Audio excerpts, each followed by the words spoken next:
it's been. I mean, it's. I already had one of the brothers who was a former prisoner stop by to visit earlier. So it was nice to see to get words of encouragement from them, just thanking us for being here in solidarity with them, and just the support of the community here for their struggle and their recognition and looking for the solidarity and being open to the solidarity, which is a long-standing relationship we have with our community.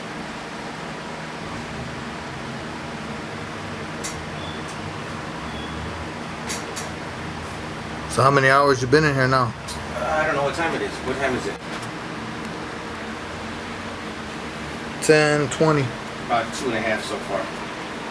Yeah, it's been good. The brothers, just different people stopping in every few minutes to see how we're doing.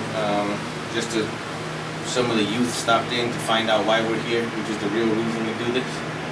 And they wanted to know if they could participate. I'm talking about young, like teenagers, Right. Walk by and see. So that's what this is about, is really getting young people activated and aware of the situation. And also, of course, ultimately to bring Oscar home, so that the brother who's 69 years old, been serving for 31 years, is the longest held Puerto Rican political prisoner in the Western Hemisphere. 31 years now he's done. We want to make sure he comes home, and as soon as possible. So what did he get incarcerated for? Incarcerated, the charge was seditious treason against the U.S. government for seeking the Puerto Rican people's right to govern themselves, and they never actually found him guilty of harming anyone or anything, but because he was tagged as the leader, he's still the one in prison. Everyone else is home, and he's the one who's still sitting in a cell. And to show you the kind of principle he had, 31, or during the Clinton administration, now he's been in the prison 31 years, but during the Clinton administration, they gave him a chance to sign something that would have allowed him to be released, but it didn't include the other brothers and sisters who were still held at that time as prisoners. And because it didn't include all of them, he decided not to sign it, which just shows you the kind of principles he had and the type of character that our brother has. And so now he's the last one in there, and everyone else is home. And of course, it's important to us because Minister Farrakhan said in 2000 that this brother would be home, because they plan on keeping him in jail for the rest of his life. But the minister said he would come home, and we know nothing that he speaks is in vain or empty. So it's just a matter now of us doing what we have to do and serving and bringing attention and knowing that there's a force and a power greater than the jail that will bring Brother Oscar home, so that he could be where he should be with his people that he's struggled and suffered for all this time, and enjoy some of the fruits of seeing his family and being at home like a respectable and dignified human being that he is and should be. So we're here now to just take a stand with the Puerto Rican community and to let them know that we as Muslims, we as Mexicans, we as black people, indigenous people, and original people are one people, and our struggle is one struggle. And Oscar's struggle and service of 31 years in prison is not just for Puerto Rico, although it is for Puerto Rico, but it represents a much bigger struggle which accompanies all of those of us who fight for freedom, justice, and equality. And when he comes home, it's a sign that freedom, justice, and equality will be coming home to our people.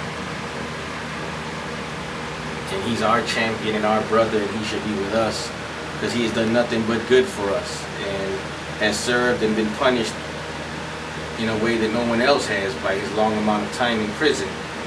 And I think it's time that he be home so that we can show him how much we appreciate what he's done, and so he could teach us from his struggle and his time there what God has put in his heart for the rest of us now in this next phase of our struggle. So do you know where he's at? He's as far as his appeal or anything? Is any of that still alive or? I think that from what I remember, the last time they denied his last appeal, last year or 2 years ago, was it? And then now he's not up, I don't think, again, even for parole at this point. They're petitioning just for him to be able to be eligible for a parole now. Even though he has a history of good behavior, all of that stuff, they're pretty much punishing him because he's the only one left in there to punish now. So our demand is that this be reevaluated so that we can bring our brother home and he can do what he needs to do on behalf of the Puerto Rican people and our people. All of the time that he's been in there, it's not just been in vain, it's been for a cause.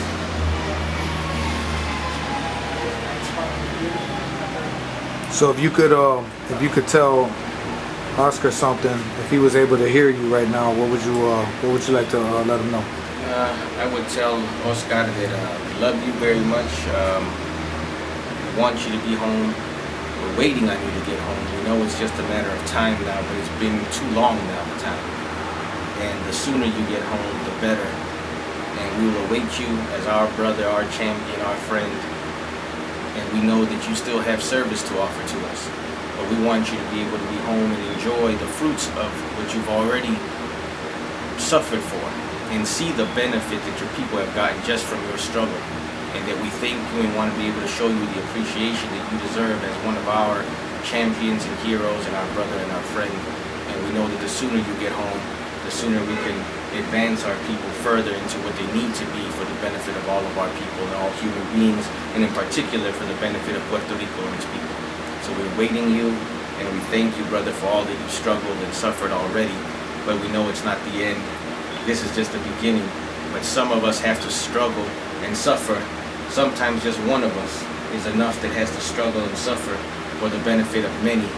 And your struggle and suffering is not in vain, because so many have been awakened and our unity has been awakened. And your suffering and struggle in those cells that they've kept you in is not in vain. It's for the benefit of all of us who are younger, all of us who are so-called free out here.